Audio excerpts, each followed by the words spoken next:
Se ha hecho muchos continentes de cultura en España después de estos años 90. Ha sido un poco la época de la locura de hacer museos y espacios, auditorio en todas las ciudades, un poco como las estaciones de AVE, ¿no? Yo creo que lo único que nos puede ayudar a vivir un poco respirando es el arte. Es muy complicado para los artistas conseguir una galería y sé que para los galerías es muy difícil conseguir coleccionistas.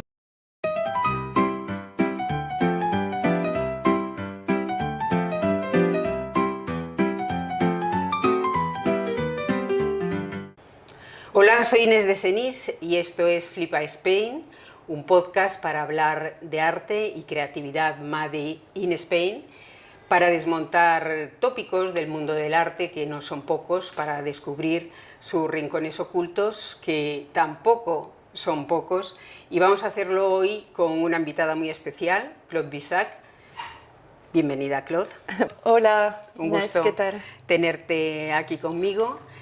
Y digamos que eres una persona que se puede decir que ha tejido la cultura española, no francesa, la cultura española, tanto desde dentro como desde fuera de España, porque efectivamente eres francesa, pero llevas aquí un montón de años. Pues sí, llevo 35 años. Y en todo ese tiempo, yo repasando un poco tu carrera, he visto que has pasado por una serie de estaciones profesionales que para mucha gente serían prácticamente mecas, es decir, destinos deseadísimos, y tú has ido sucediendo de uno a otro como si fuera una especie de juego de la oca y tiro porque me toca. ¿Cómo llegas a España? Pues llego a España, bueno, primero tengo una parte de mi familia materna que era española, catalana, refugiada en Francia, entonces siempre he tenido una relación muy estrecha sobre todo con Cataluña. De pequeña veraneamos a la frontera y entonces una relación que tenía muy cercana. Y después cuando empecé a trabajar, recién acabado la carrera, que es gestión cultural, empecé por una fundación franco-española que se creó, te hablo del año 89, que era para hacer una fundación del Camino de Santiago. Y entonces empecé a trabajar en París para esta fundación y a esta ocasión vine un verano a Madrid para perfeccionar el español que no hablaba. Me enamoré de Madrid, de París y me vine a instalarme en Madrid. Y desde entonces de eso han pasado... Pues han pasado 35 años. 35 años. Llegué en el 90. Y en el mundo de la cultura, ¿tú has llegado ahí por vocación o por azar? ¿Cómo ha sido? No, he llegado aquí por vocación. Por vocación sí, más que por vocación, porque no me imaginaba hacer otra cosa, digamos. Es decir, no soy artista, ni pretendo serlo, quiero decir, pero sabía que mi vida tenía que estar relacionado con esto. Entonces, cuando estudié en París, se creó los primeros máster de gestión cultural, que era la época del ministro Lang y Semprún en España. Entonces empezaba a hablar de este tipo de cosas y empecé así. Y cuando vine a Madrid tuve la suerte que primero estaba joven, no tenía ni exigencia ni de sueldo ni de condición, y había tenido ya experiencia en teatro en Francia y en danza, y entonces encontré lo que iba a ser la persona que iba a ser la directora del Festival de Otoño, que me conocía de París y empecé a trabajar en su equipo. Entonces llevaste la prensa, la comunicación de una serie de festivales, entre ellos el de Otoño, el de Teatro entonces, Clásico de Almagro. En el primer festival, como estaba recién llegada a España, no llevé la prensa, llevé la publicidad. Me preguntó si sabía de publicidad, le dije que sí, pero no sabía, pero sabía de cómo funcionaba un acontecimiento cultural, digamos. Si ella necesitaba un equipo joven, nueva, que tuviera también contacto internacional, y entonces no fue un equipo muy muy divertido y lo dimos todo. En esa primera etapa, en ese desembarco profesional y vital también, ¿no? En Madrid, Sí. ¿Qué recuerdos tienes? ¿Qué atmósfera había entonces? ¿Cómo era la vitalidad cultural que tenía la ciudad? Pues la ¿Cómo ha ciudad de Madrid en los años 90 todavía muy dinámica, pero que hablaba un poco ya con nostalgia de la época de la movida, que ya se había terminado. Entonces, era una época rara donde se invertía o se gastaba mucho en cultura.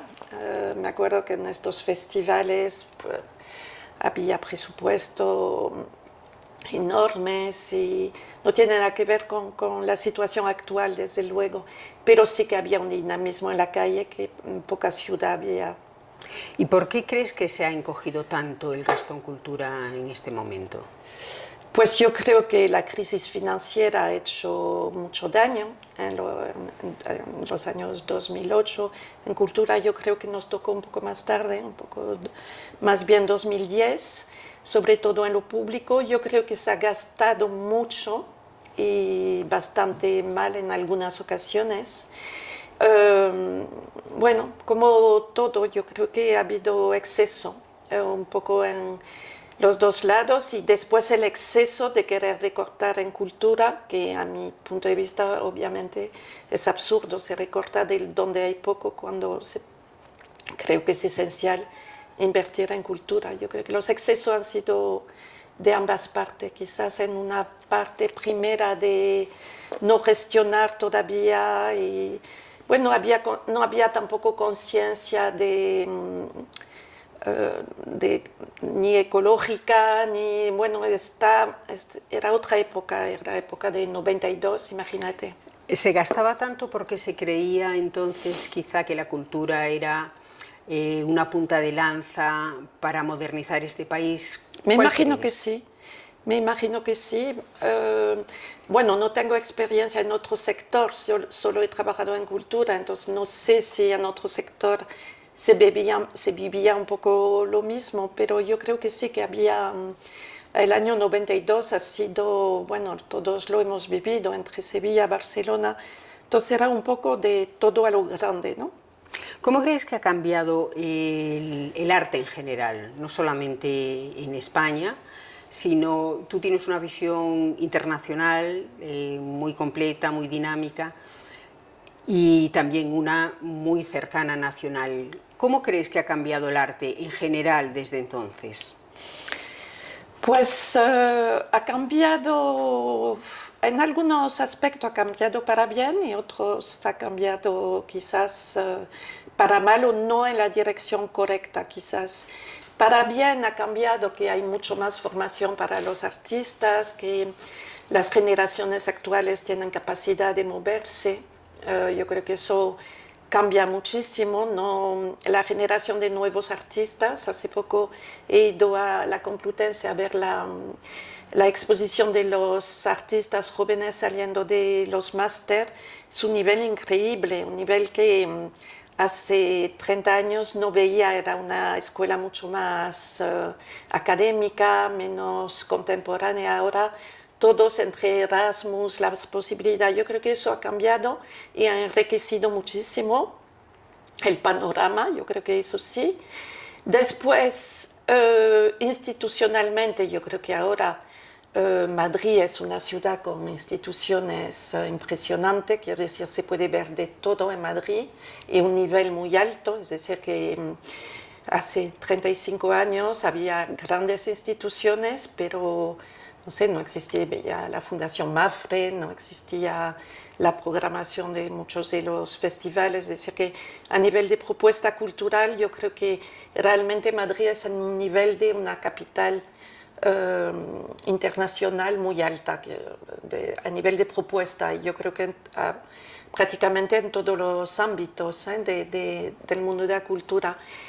Y después, pues falta apoyo, yo creo, a la producción, falta apoyo a los talleres de artistas. Se ha hecho algunos esfuerzos, pero digamos a nivel de infraestructura para que se crea un tejido que pueda pues hay muchísimas cosas que hacer. Se ha hecho muchos continentes de cultura en España después de estos años 90. Ha sido un poco la época de la locura de hacer museos y espacios, auditorio en todas las ciudades, un poco como las estaciones de AVE, ¿no? Un poco a lo grande en muchos sitios, que también tiene la ventaja de descentralizar, pero tiene el inconveniente de preguntarse después cómo se va a poner contenido en estos continentes, ¿no? Entonces, bueno, hay Sí. muchas cosas que hacer todavía. Quizá se ha vuelto a gastar de otra manera, quizá cometiendo errores no exactamente los mismos, pero sí cometiendo errores. Y tal y como lo describes, corresponde mucho con la percepción que yo creo que es bastante generalizada y que yo comparto, y que es esa realidad paradójica de tener por un lado una gran vitalidad cultural, una gran oferta artística, unos número de galerías de nivel y crecientes, exposiciones en museos, y sin embargo, y esto es lo notable, el arte contemporáneo español parece que viviese una situación como si estuviese en modo avión, ¿no? O sea, como sin cobertura, como sin conexión. Muchos artistas contemporáneos se quejan de que no se cuenta con ellos en exposiciones, en centros culturales, ya no en lo privado, sino también en lo público, en museos, en centros culturales, como digo, ya no digamos en bienales. Y eso, un poco a tono con el nombre de este podcast, es realmente algo flipante. ¿Tú lo ves así? ¿Cómo se puede solucionar esa situación? Digamos, lo veo así con matiz. Yo creo que, bueno, que siempre hay una tendencia a quejarse de pensar que hay poca... Y eso es cierto, es verdad, pero también hay iniciativa y instituciones que intentan potenciarlo. Es decir, es que el camino ha sido muy largo. Es decir, que es verdad que también en una ciudad como Madrid, donde no había, por ejemplo, festival internacional, en el caso de Foto España, que es un festival que he dirigido durante 17 años, había todo un camino por recorrer para hacer valer la fotografía realmente como arte, y eso se tenía que hacer por una apuesta muy fuerte internacional. Fue el caso de los festivales de otoño de música, teatro y danza.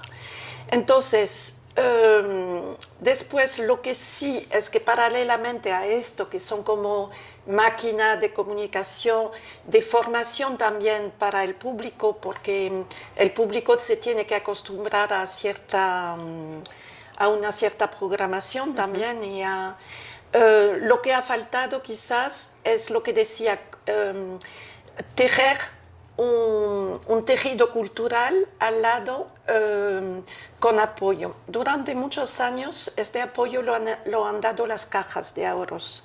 Había muchísimo apoyo con las cajas de ahorros que apoyaban a los artistas emergentes, entonces hacían exposición en las cajas, les hacían un catálogo. Muchos de Madrid se quejaban que no había en Madrid, era mejor ser de Castilla-La Mancha o de Bilbao que de Madrid. Eso con la crisis ha desaparecido, no ha habido el efecto de... Después es verdad que con la crisis se ha perdido muchas instituciones que antes compraba y que ahora no compran o compran menos. Las instituciones públicas. Sigue existiendo el KDSM de Móstoles, sigue comprando y compra artistas españoles. El Centro de Madrid ahora programa artistas españoles. El Círculo de Bellas Artes. Quiero decir que hay esfuerzos institucionales para hacerlo. La Comunidad de Madrid, en Alcalá 31 o en Canal Isabel II, solo programa artistas españoles. Es decir, que sí que se hace algunos esfuerzos, pero es verdad que es fácil pensar que es poco. Y después, a nivel internacional, ha habido también épocas de muchos medios con ¿cómo se llama? Con las agencias que que han tenido varios nombres de apoyo de la arte española en extranjeros, pero es verdad también que la crisis lo ha reducido y no ha dado tiempo tampoco de tejer modos de funcionamiento que sea de no todo pagar y de trabajar en colaboración. Y yo creo que es eso el punto. Es decir, se ha gastado mucho en pagar una exposición en China de tantos artistas, se sigue haciendo y que cuesta tanto, pero que se paga todo. Y no digo que está mal, porque por lo menos para los artistas que se lleve, pero quizás se hubiera tenido que trabajar más en colaboración con museos y con instituciones para hacer cosas en colaboración, que es la única manera de poder trabajar en cultura de manera sostenible. Claro. Eso es un punto de vista, pero yo creo que es esto. Y después la visión que pueden tener los artistas, pues la entiendo, pero yo creo que también es que hay muchísimos artistas. Y entonces cada vez más hay como...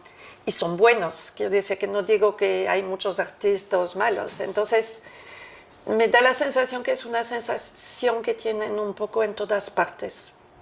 Y la diferencia, por ejemplo, con Francia, que es un país que conozco un poco mejor, quizás es la institución y el modo de funcionamiento de la vida de un artista que permite quizás que sea un poco más sostenible, pero la queja es un poco la misma, es decir, es un trabajo difícil.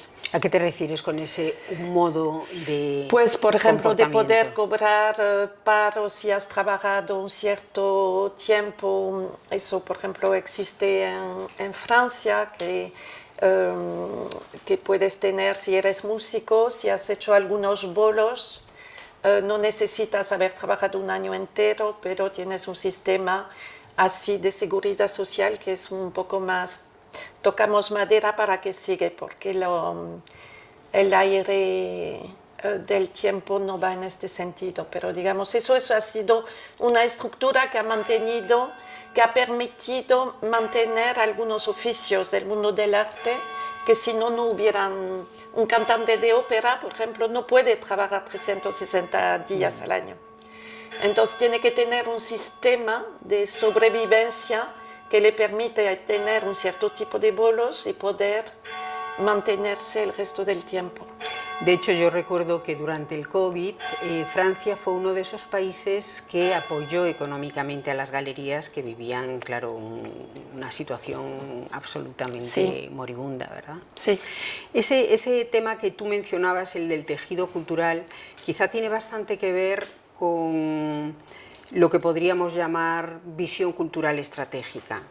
Es decir, pensar la cultura no como hechos aislados, sino, como tú mencionabas, con crear una red de colaboraciones, una especie de urdimbre que permita marcarse una dirección, saber a dónde se va y que esos esfuerzos remen todos juntos en ese sentido.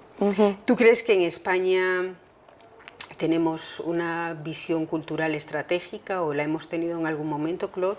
Pues yo creo que no la tenemos, si no, no sería un presupuesto tan pequeño, pero es el caso de los otros países europeos y más ahora con esta contrarrevolución que estamos viviendo, ¿no?, en todos los países. Es decir, yo la cultura no la veo como un gasto, la veo como una inversión, y hasta que no se vea así,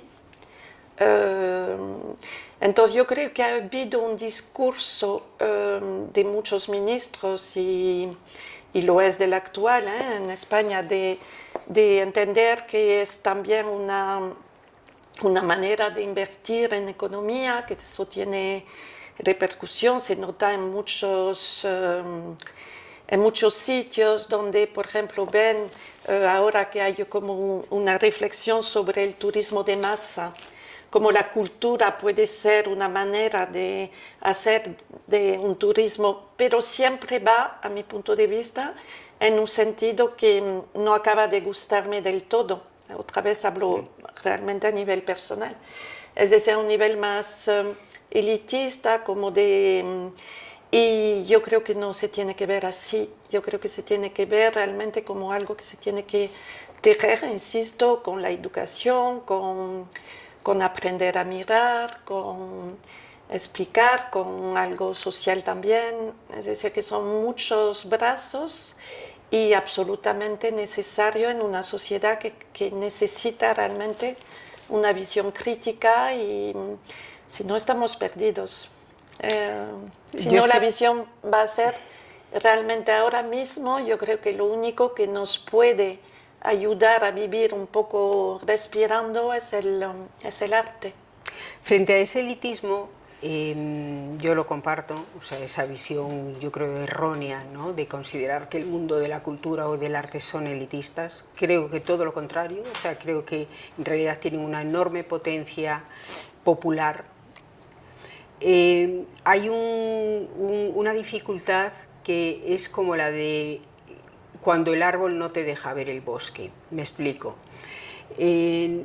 Esos esfuerzos aislados, fragmentarios, raramente nos damos cuenta, y desde la política también, de que forman parte de eso que se llama la creación del imaginario artístico, ¿no? Que es esa especie de telón de fondo sobre... yo ya no diría sobre lo que construimos nuestras vidas, sino que nos construye a nosotros, porque crea una conciencia de país, crea una serie de imágenes, una serie de referentes que vienen muy bien como herramienta, tanto de reflexión como incluso de transformación.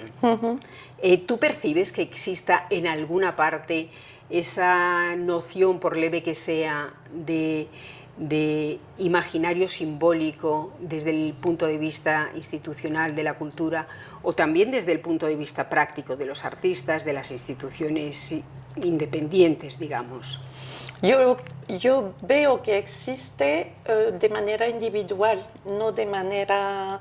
Es decir, yo creo que somos muchos a pensar lo que acabas de decir y con bastantes iniciativas que pueden ir en este sentido, pero que no es a nivel ni nacional ni global, mucho menos global. Entonces eso es preocupante. Con respecto, volviendo sobre ese tema desde una óptica un poco diferente, desde España, ¿cómo se ve fuera el arte? ¿Tú crees que seguimos exportando, digamos, estereotipos, paella, sol, tauromaquia y demás, o hay una imagen diferente, más compleja, nueva? Yo creo, estoy convencida que tiene una imagen en España mucho más compleja, mucho más moderna, y que sí sigue habiendo estos tópicos como lo de la baguette para alguien francés, pero no, yo creo que España no tiene en absoluto esta imagen tópica en el exterior, ni mucho menos, no, lo que pasa es que, claro, es como... A lo mejor no es la imagen que nos gustaría que hubiera, pero no, ahora España de verdad tiene una imagen exterior muy contemporánea y efectivamente compleja por el tema de las autonomías, de los idiomas, de esta cosa que a lo mejor de exterior cuesta más entender, sobre todo desde Francia, con un país tan centralizado. Pero no tiene un atractivo de un país muy contemporáneo y muy avanzado en ciertos aspectos. En derechos civiles, por ejemplo, no tiene nada que ver con cualquier otro país. Tiene una imagen, yo creo, como muy contemporánea a España. Sin embargo, desde dentro se comparte una impresión, no son pocos los españoles que comparten esa impresión, de tener un complejo, de ser menos, de no atreverse, que eso con respecto al chauvinismo francés es un espacio enorme, ¿no?, de diferencia. ¿Tú crees que efectivamente nos ninguneamos a nosotros mismos y que quizá ahí pueda haber parte de la razón de esa dificultad para proyectar el arte contemporáneo no español sé. y la cultura? Quizás es un poco una obviedad lo que voy a decir, pero yo creo que también hace parte un poco sí, hace parte un poco del tópico, ¿no? De este famoso complejo de inferioridad que al final hay mucho chauvinismo aquí, no hay ningún español que piensa que no hay mejor país para vivir que España. No lo conozco, y yo que soy francesa, española por vivir 35 años, no pienso que haya un país mejor que vivir que España. Es decir, que mis hijos han ido a estudiar en el extranjero y no lo entiendo, que dice que no sigo y quieren volver, como todos los españoles que han ido fuera, acaban queriendo volver. No, yo no sé, yo creo que es un poco una manera de hablar. Hubo épocas que, por ejemplo, en fotografía, hubo un boom de los libros de fotografía, los fotolibros. Todos los fotolibros españoles en los festivales extranjeros tenían muchísima repercusión. Hay muchos ámbitos donde después yo creo que sin caer en el tópico, pero un poco en el espíritu un poco más jovial y mucho más de ver la vida con mucho más quizás sencillez en el buen sentido de la palabra, eso es algo que traspasa las fronteras. Y lo veo con, una vez más, mis hijos que viven y trabajan en medios artísticos fuera. El hecho de ser español, porque ellos lo son, siempre es como un plus, no es nunca un menos. De decir que uno es español, es decir, que yo creo que hay esta imagen bien. Y después hay la insatisfacción que te digo, que siempre que los franceses lo tienen con Francia, tienen la misma visión, que no es nunca lo suficiente lo que pasa en Francia. Y entonces yo creo que es una visión que todos tenemos de su propio país hacia el extranjero. Pero me puedo equivocar, yo lo veo así. En Francia, ¿tú crees que la manera de legitimar el arte y la cultura en general, cuando digo legitimar quiero decir pensar en aquello que sí se considera relevante y entonces se le da una visibilidad pública y se le apoya en consecuencia? ¿Tú crees que es diferente, que en España no se legitima de la misma manera o no tanto el arte y la cultura? Hay una cosa primordial que es un poco la diferencia, yo creo, pero que me parece a mí básica. En Francia ya sabes que la escuela pública es lo más. Quiero decir que en España todavía tocamos madera, pero para que sea todo lo que es público es mejor que lo que es privado. Eso en la educación, siempre ha sido así. Y entonces siempre se ha potenciado mucho la educación artística también pública. Es muy raro, a lo mejor está cambiando, pero desgraciadamente, pero más o menos todos los alumnos han tenido clases de música, clases de artes plásticas. Eso se ha incorporado en el cursus de educación ya bastante. Después hablaba de la época de Lang, se ha invertido mucho en compras públicas de arte contemporánea, en obras en la calle, digamos que se ha hecho muchos esfuerzos desde distintos ámbitos, que no sea solo el del Ministerio de Cultura, pero el Ministerio de Fomento, el Ministerio de Educación. Entonces esto crea este tejido que hablaba antes, es decir, si desde pequeño valoras un poco más, o si vas a exposición, que si hay bibliotecas en tu pueblo, si hay, todo eso contribuye, entonces yo creo que este trabajo de tejer, que no sea solo desde una parte, pero un poco, hace que enseñas la mirada, enseñas el espíritu crítico, si no tienes suerte, pero bueno, hablo y sé que hay mucho que hacer en Francia, muchísimo, a pesar que esta parte sigue habiendo guetos donde eso no ocurre, desgraciadamente.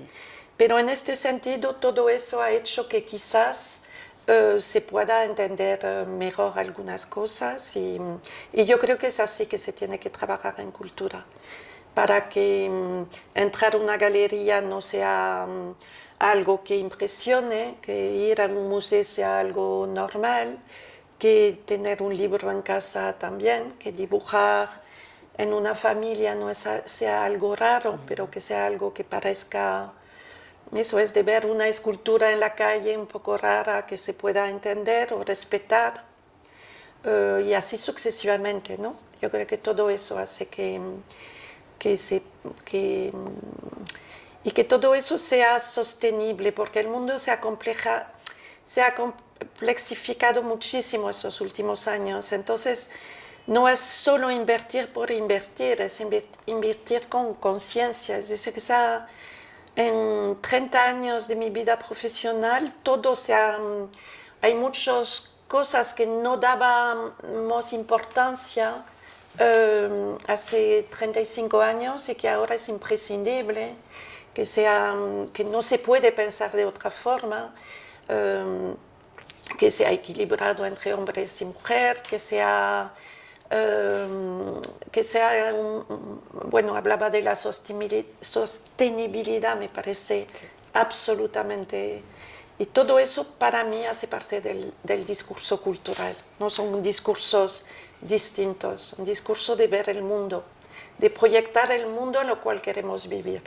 Con todas esas cosas que han cambiado, ¿tú crees que estamos viviendo un momento de fin de ciclo con un margen de incertidumbre quizá mayor del que se ha vivido nunca? No somos una sociedad como la israelí que está en permanente veremos, ¿no? y crítica, pero es verdad que aquí quizá las cosas iban fluyendo de una forma ordenada y ahora estamos empezando a ver que todo se mueve bajo los pies, que todo está cambiando muy rápidamente, que está llamando a las puertas la inteligencia artificial y todo está, parece, cogido con alfileres. ¿Tú crees que vivimos ese momento de cambio de ciclo? Sí, bueno, de cambio de ciclo que lleva tiempo, que se ha pasado por lo digital, está pasando por esto. Pero por eso le doy tanta importancia a la cultura.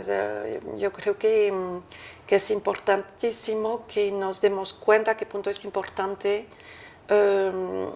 Cuando digo cultura en un sentido de espíritu crítico y de capacidad de inteligencia, de respeto mutuo, de comprensión de lo que es el mundo, entonces empezando por la naturaleza, empezar a darnos cuenta que no somos unos encima de encima de la naturaleza, encima de otra raza, encima de otro sexo, encima de que volvamos a tener mucha más humildad a la hora de y no quiero ser pesimista. Yo creo que hay muchas cosas que van mal, hay muchas cosas pero yo creo que se ha hecho muchos avances en muchas otras cosas, entonces yo creo que solo es esto que nos puede salvar, tener un poco esta visión del mundo, eso más tolerante, más cercana, es decir, y claro, soy crítica sobre muchas cosas que se hacen hasta en cultura, porque yo creo que no va en el buen sentido, pero... Tú ahora has vuelto, Claude, has retornado un poco a Francia, ¿no? Con esta segunda etapa que tienes, además con la misma función que es la dirección artística de la Casa Velázquez. Y me gustaría también aprovechar la ocasión para que nos cuentes un poco qué es la Casa Velázquez y cómo se puede acceder a ella para aquellos que no la conocen. Pues yo he hecho un poco la vuelta, sí, a lo que me parece esencial ahora, es decir, de estar en un sitio que reivindica la investigación, y la creación, que es el caso de la Casa Velázquez. La Casa Velázquez es una institución francesa en Madrid que depende del Ministerio de Investigación francés y que recibe investigadores en ciencias sociales y artistas que investigan sobre un tema de la península ibérica o América Latina.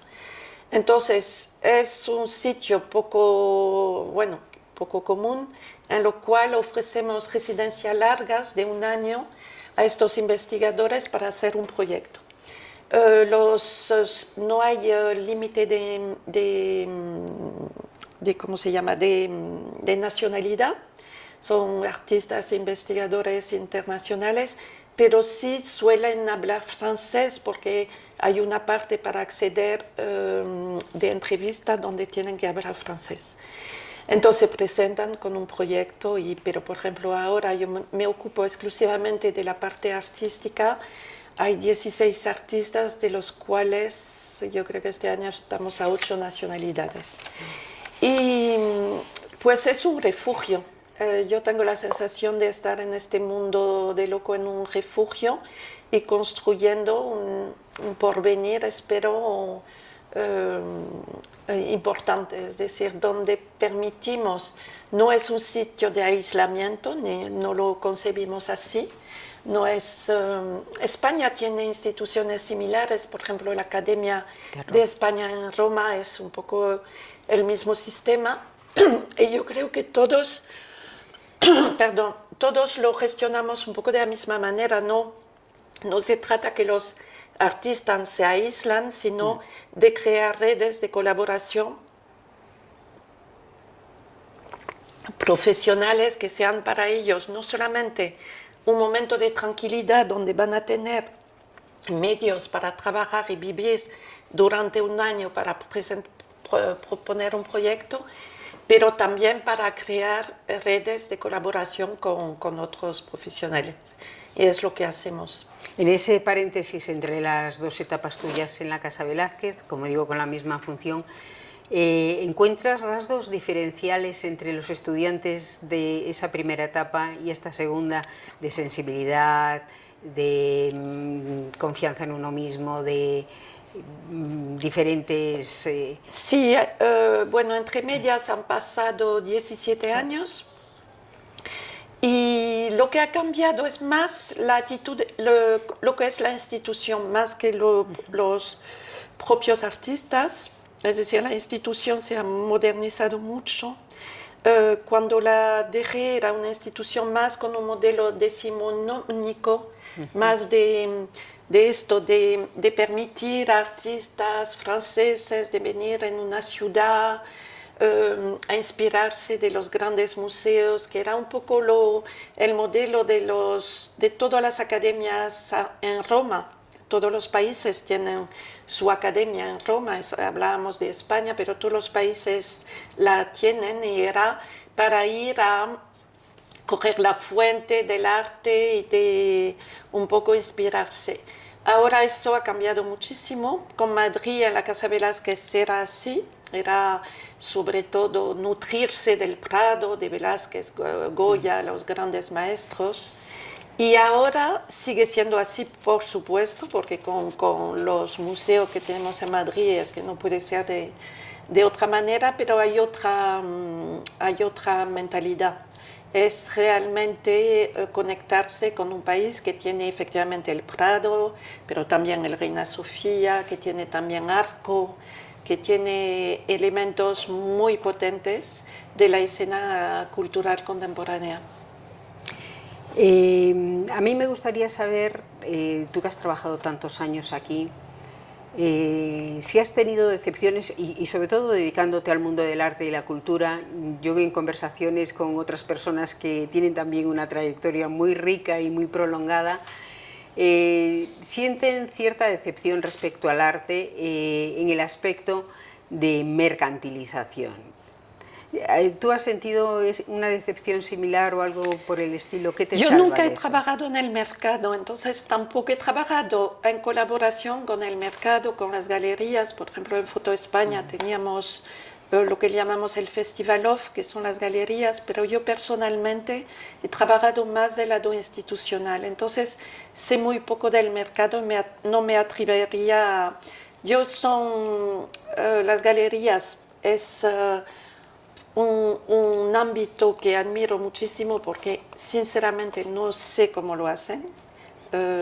Es que me parece levantar el telón todos los días entonces yo creo que entonces no me atrevo a opinar de esto porque yo creo que es un sector muy difícil donde hay que tener mucha profesionalidad, donde hay que tener o trabajar en el segundo mercado y poder sobrevivir para apoyar arte contemporáneo.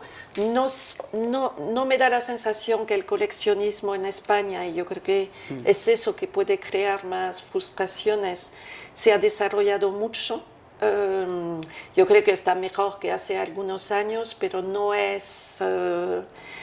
Yo creo que hay mucha gente que aposta por el hecho que Madrid puede ser la plaza del coleccionismo latinoamericano, como ha podido ser Miami. Bueno, eso les dejo a ellos pensar. Es verdad que hay un nuevo, pero no sé si eso es mejor para el arte español, sinceramente no lo sé. Y no me siento capaz de tener una reflexión sobre eso. Me parecería, porque considero que es... entonces, como estoy más del lado de los artistas, veo la dificultad que tienen en tener galería, eso sí. Es muy complicado para los artistas conseguir una galería y sé que para los galerías es muy difícil conseguir coleccionista. Entonces, bueno... es un juego complejo. Es un juego complejo, sí. Efectivamente. Sí. Si conoces el mundo del arte y si sigues un poco, es verdad lo que decías tú, que hay una cantidad ingente de artistas que es muy difícil conocerlo todo, ir descubriendo. ¿Hay alguien que te guste o que veas que está siendo capaz de hacer ese trabajo de abrir brecha con el arte contemporáneo hacia el exterior? Hay muchos. Sí. Sí, no, yo creo que no tenemos que... Hay muchísimos artistas que abren brechas internacionales. Cuando vamos a las bienales los vemos. Lo que pasa es que en proporción quizás nos parece poco, pero es muy raro que en una bienal internacional no haya artistas españoles. En los festivales de fotografía que no hay presencia de fotografía española. Se va a inaugurar la semana que viene el Festival de Arles de Fotografía y fotógrafos españoles. No, yo creo que sinceramente sí que hay un empujón, no tenemos que estar... Lo que pasa es que pues siempre parece, fíjate, me da la sensación que hay más fotógrafos, artistas españoles contemporáneos en la escena internacional que franceses. No veo en las instituciones aquí tanto artistas franceses, bueno, quizá lo mismo, pero no, sí que lo hay, sí que lo hay. ¿Qué gratificaciones dirías que te ha dado a ti toda esta carrera profesional tuya en el mundo de la cultura y del arte, Claude? Toda, como lo decía al principio, no me veo vivir para trabajar para otra cosa. Toda, una manera de ver el mundo totalmente diferente, con perspectiva diferente. Acabo de inaugurar ayer una exposición que comisarié de Eduardo Nave, que es un fotógrafo español. Hemos hecho en la Fundación José Guerrero de Granada y es un trabajo sobre las vallas publicitarias que abandonadas en todas estas vallas en los entornos periurbanos y urbanos, estas vallas que antes te vendían. Es una reflexión sobre cómo el capitalismo te come, y te echa y es un trabajo a la vez documental pero muy sofisticado, donde además ha trabajado con el filósofo francés Lipovetsky, que ha hecho un texto estupendo donde habla justamente de este cambio de paradigma, pero Eduardo además lo ha hecho con un lenguaje a la vez conceptual y a la vez de fotografía expandida, con escultura de objetos. Es que me parece tan fascinante como lo que decíamos, a medida que esta generación de artistas se han ido formando, como han sofisticado un lenguaje, porque es un lenguaje muy culto que se ha nutrido de toda una generación y que son capaces de a la vez hacer algo. Entonces, claro, eso como no nos va a nutrir, por eso es tan importante el arte. Y la gente que venían, que no son artistas en la inauguración, decía lo mismo, es decir, como esto les permite tener, veían estas vallas en este camino, en todos los caminos y de repente que un artista nos enseña esta visión, nos hace reflexionar sobre eso, como nos crea un espacio crítico que solo el arte lo puede hacer y sobre todo no de manera maniqueísta, es decir, que después cada uno tenemos nuestra propia proyección, nuestra propia interpretación, no tenemos por qué ser todos anticapitalistas, de reflexionar, pero de tener varios, y eso el arte nos lo ofrece cada día, a mí me lo ofrece cada día.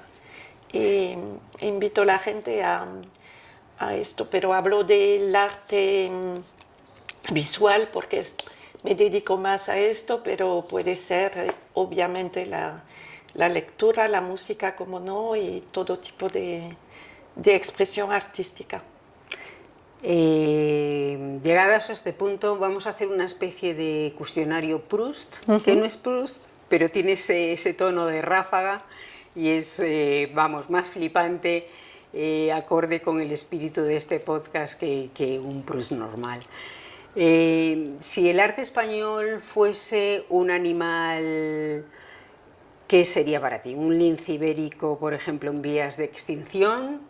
¿Una cabra montesa con vértigo a las alturas? ¿O una tortuga con el GPS un poquito averiado? Pues ninguno de los tres. Yo lo veo ¿Se con admiten mucho alternativas? más. Pues no sé, lo veo con mucho más, a ver qué animal podría ser. No lo veo en absoluto como en vía de extinción, ni mucho menos. Todo lo que he ido contando es que hay una energía, una capacidad, una creatividad, francamente, de parte de los artistas. Entonces, lo veo como un animal con varias cabezas y con mucha resistencia y con mucha resiliencia, al contrario. Entonces, ¿qué será? Pues no lo sé. Un animal que pueda... No, tiene en absoluto. Anfibio, yo creo que... por ejemplo, capaz sí, de sobrevivir. Totalmente. ¿Qué exposición no se ha hecho todavía y tú crees que podría hacerse? O debería incluso hacerse. Exposición, es decir, con un formato de exposición. Sí, por ejemplo, esta que tú comentabas de las vallas sí. me parece francamente interesante, ¿no? Como propuesta.